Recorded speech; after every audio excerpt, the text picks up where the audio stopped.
Hi guys, so dito naman tayo sa Vault Withdrawal. First, punta tayo sa ating wallet and then yung World Coin.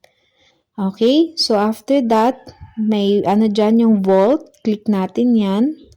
Alright, after that, yan, makikita natin yung laman ng ating Vault. So, huwag nyo nalang intindihin yung laman ng Vault. Iba kasi yan na screen record.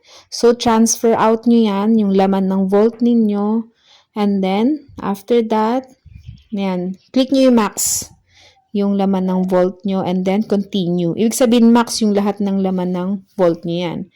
And then, confirm withdrawal. And then, okay, and then done. Alright, so after that,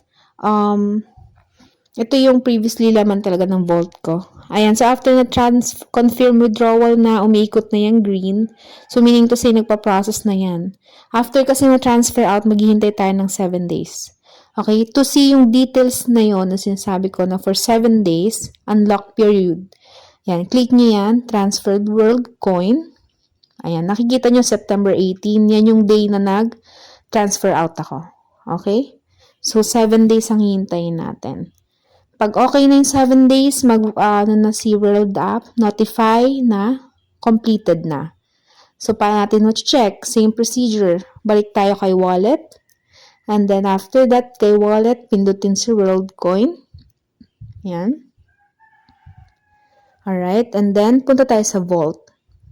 Click mo ulit yung Vault. And then, makikita natin nakastop na yung umiikot na green dyan. O, diba? Click mo yan, transferred world coin, and then completed.